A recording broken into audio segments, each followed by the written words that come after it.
Do you feel guilty about your quiet time or your daily devotions? Or maybe you feel like it doesn't matter how much you do, it's just not enough. Well, I get it, and I'm here to tell you, you don't have to feel that way. I'm Asheritah from One Thing Alone, and I am so familiar with this feeling of from a young age. I knew the Lord and loved the Lord and wanted to spend time with Him, but it seemed like it was never enough.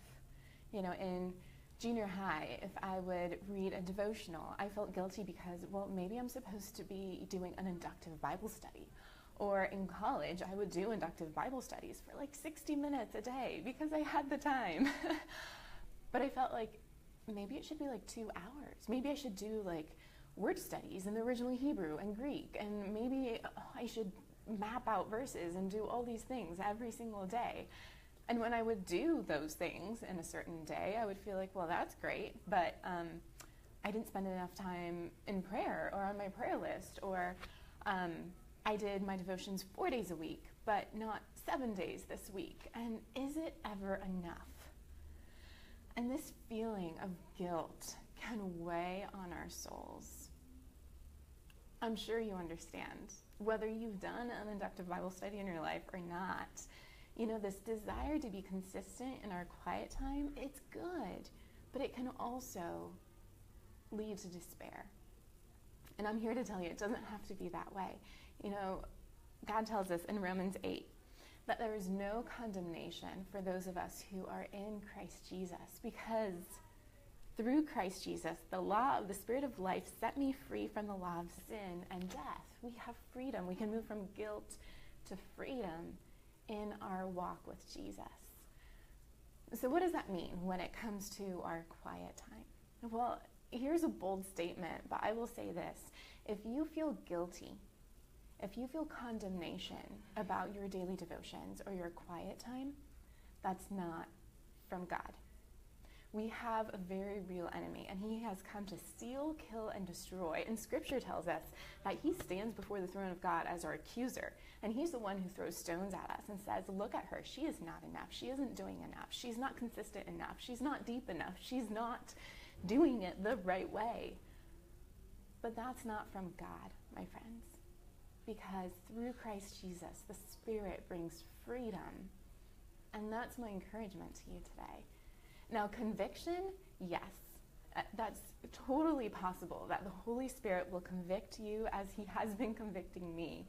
For example, of the late hours in my evening. Instead of being on my phone and scrolling through Instagram, I can take those few minutes and sit with Jesus, be with the Word, in the Word.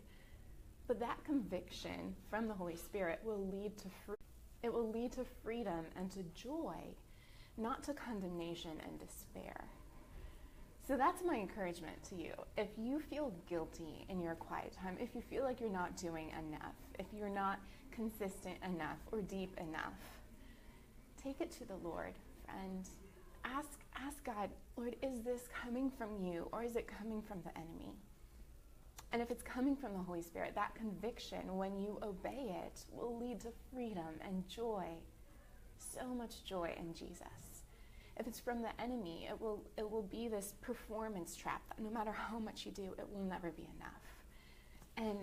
And God wants us to be free. He wants us to know him, to enjoy our time with him. So we'll be talking more about what that looks like in the coming weeks, because it's not one size fits all. There is no formula in Scripture about how many minutes a day you need to spend in quiet time and what you need to do first, second, third. It's not that here.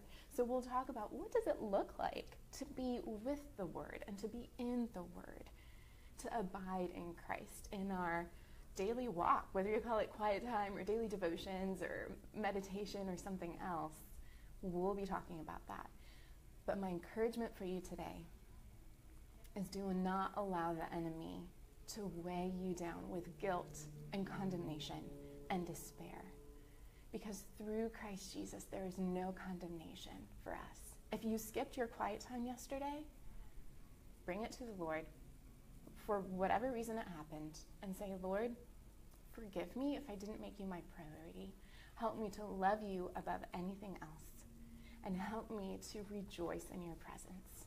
If the Holy Spirit is convicting you that you need to change some things around, that you need to prioritize time with him, well, obey it, and you will find freedom and joy in doing that. All right, well, let me know in the comments below how this affects you. What is the area of your life that you feel the enemy heaps condemnation and guilt most often? And then together, let's come together and surrender those areas to the Lord and ask for him to give us his freedom. All right, I can't wait to see what you share with us. With One Thing Alone, I'm Asheritah. May you find much joy in Jesus today.